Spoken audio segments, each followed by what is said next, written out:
This is the missing piece to success in literally any area in your life. Specifically, what I do is I help women start their first business, an identity first business. My gift is seeing your potential, your real potential, not just like the layers and the things that you've accomplished in your life, but actually the truth of who you were meant to be and the purpose that you were meant to step into this world with. That is my gift. And this secret to success is something that most people avoid because you just want to push through, you just want to grind, you just want to have more discipline and more motivation to accomplish those goals. But even when you reach some of those goals, it never really feels fulfilling, does it? You never really feel like you've made it to the next level. Think about it. In your job, you've probably got that promotion, you've got that raise, that new title, that new thing that you can put on your door and be so darn proud of. But it never really filled the void, that sense of like knowing that you're meant for more. And that's how you know that you're not actually rooted in who you were meant to be. You're not actually living out the purpose and the impact that you could be having, is because you still have that pull inside of you. So I'm going to share with you why it's so important to be rooted in who you're meant to be and what it looks like when you're out of alignment with that. And I'm going to share from my own experiences. So when I first came into this space, this online business, this crazy world, it was at the end of 2023. And I had an idea of how I was going to help people. I had an extensive background in mental health and child protection services, working with people with mental health disorders. I really understood human psychology, human behavior, and how to help people step into basically the best versions of themselves. So it made sense that I would help people become the best versions of themselves, help them with something in their life. And then I got into this space and I spoke with the expert. And once again, that old societal conditioning of telling me that you have to wait for some sort of certification to have that certain job, or you have to wait for somebody to basically give you permission to do what you think you want to do and what you're meant to do. That person told me that I should step back from that idea and focus on selling. So I did. I listened to them because they were the expert, right? They were the guru. They had made the millions. So why wouldn't I listen to this person that had made the millions? It makes sense, right? Except that some people out there that are here pretending to help you build a business are really just giving you a copy-paste method to help themselves. This person's specific product was the affiliate marketing. So you became an affiliate for them. The goal was I was going to learn how to sell their product, and with those sales skills, then I could sell anything I wanted to in the world. Yeah, I know. You're probably sitting there thinking, well, duh, of course that wasn't going to work. But guess what? When you're desperate, desperation makes you stupid as fuck. Ask me how I know. I'm going to tell you. So what happened was I got sold into this course. It was super expensive. It was $10,000. I had to borrow from our savings. And obviously I was like committed to making this work. So I tried really hard. I was posting 3 times a day. I was doing all the business stuff behind the scenes, and I was copying and pasting what other people were doing. And none of it felt good. But I was like, no, this is the roadmap, right? This is how you make the $1 million. And that was my focus. At the time, it was just like, how do I get from point A to point B? And I never stopped to ask myself, like, is this what I'm supposed to be doing? Is this what's actually going to work for me? So I spun my wheels and I wasted a lot of time. And did I make some money? Yes, of course I made some money, but not a substantial amount of money, and not the income and wealth that I was meant to have, because I wasn't being me, right? So fast forward, I find somebody that's a little more aligned with me.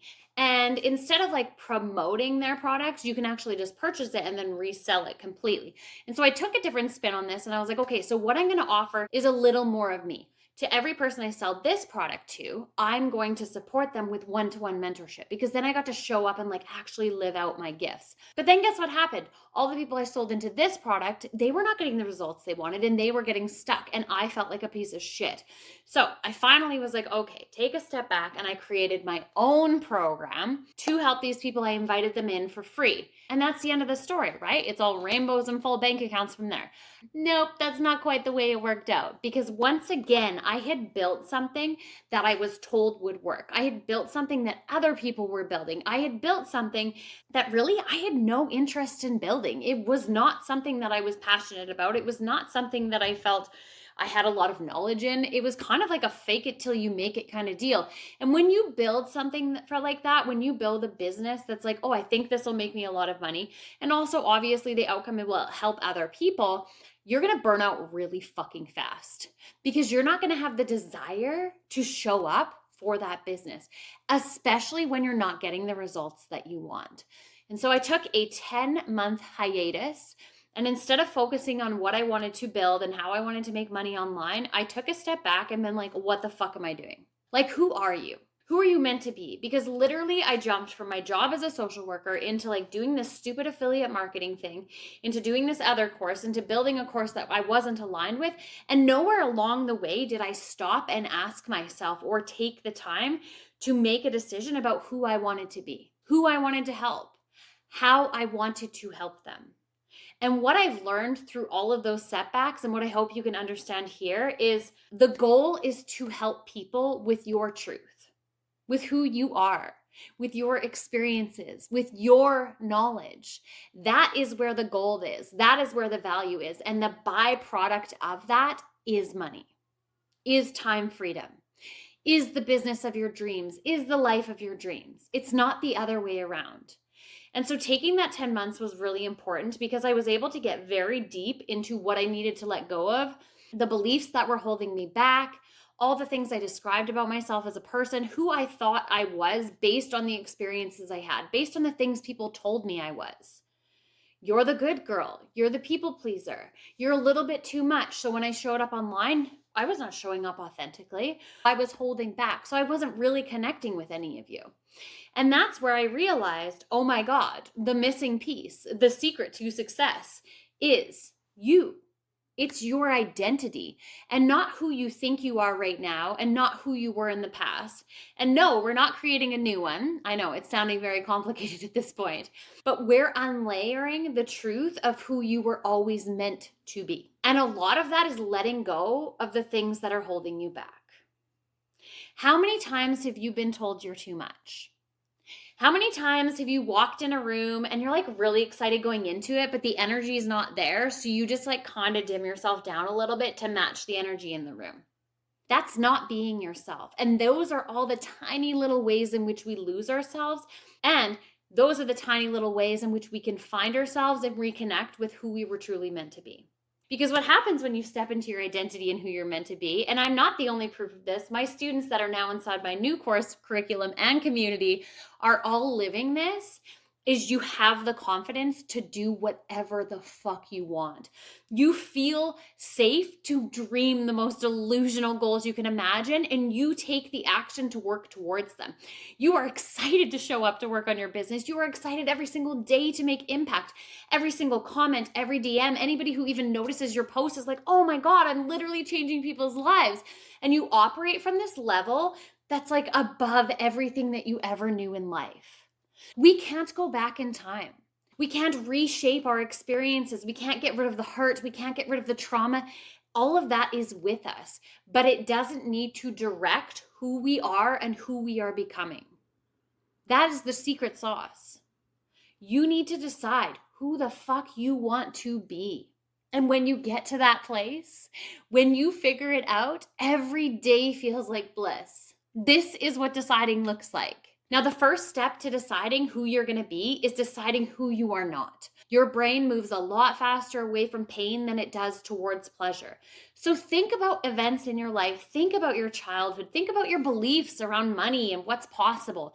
Where did those come from? Are those your thoughts? Or are they examples that you experience from other people? Is it your dad's words? Is it your mom's examples of having to hustle so hard and work 15-hour days only to come home at the end of the night with nothing to show for it?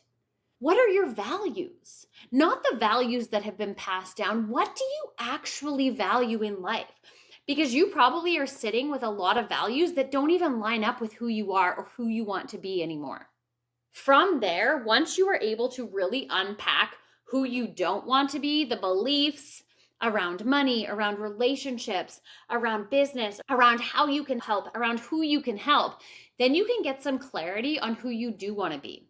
See, this is the problem with businesses, and this is the problem with people helping you, is you come to them with an idea and they never stop to ask you like, okay, but does this really fit with who you are? And basically what they're doing is they're giving you the strategy. But it's no different than just taking you, putting you inside a rocket, launching you into space. Sure, you're going real fast, but without coordinates and direction, all you're going to do is spin.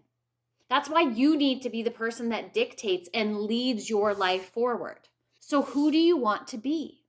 How does she show up? How does she wake up in the morning? What are the thoughts that flood her brain first thing in the morning? How does she hold herself? What kind of boundaries does she set so that she makes sure she's honoring her peace, she's honoring her health, she's honoring her relationships, she's honoring the things that are important to her in her life?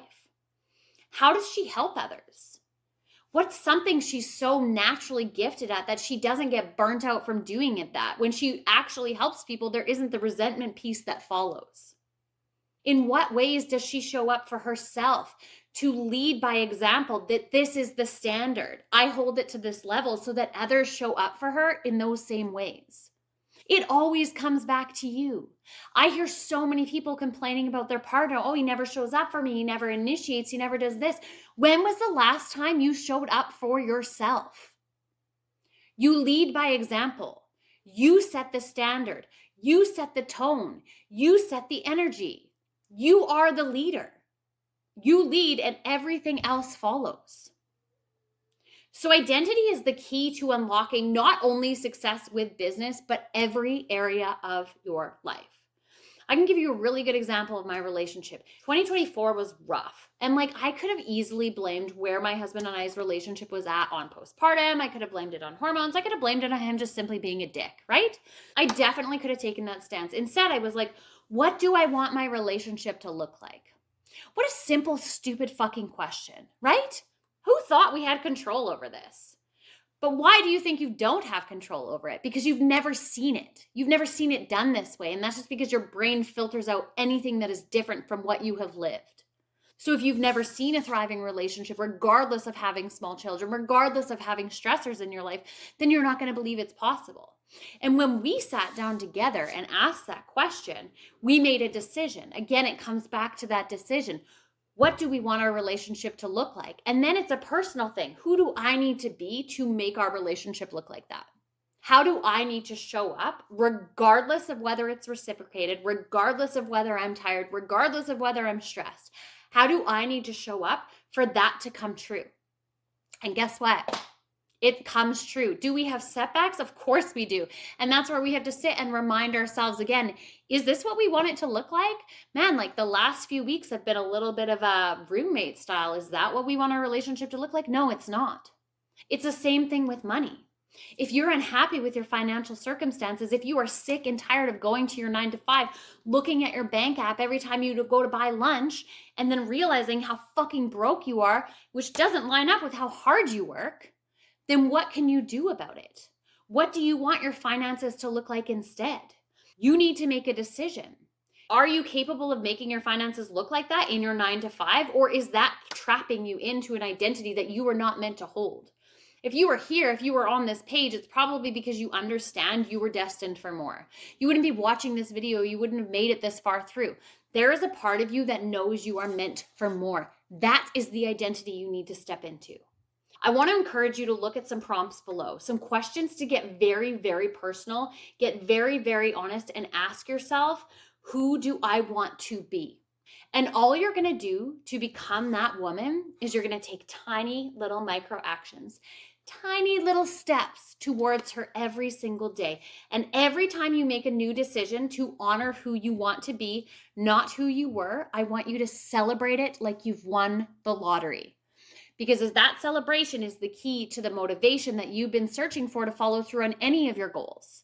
That is the internal motivation. You activate the reward center of your brain that tells you, let's do this again. That was fun. We love being this lady. And you do it day after day after day until it becomes familiar, until it becomes the norm, because your brain likes two things, familiarity and repetition, baby. So make that the new familiar. You can do this. This is the missing piece. It always comes back to you. So if you're floundering and you're feeling lost in whatever space or existence that you're currently living in, whether it's your job, your relationships, your finances, the business that you haven't started, or the business you've started and isn't where you want it to be, get very honest with yourself.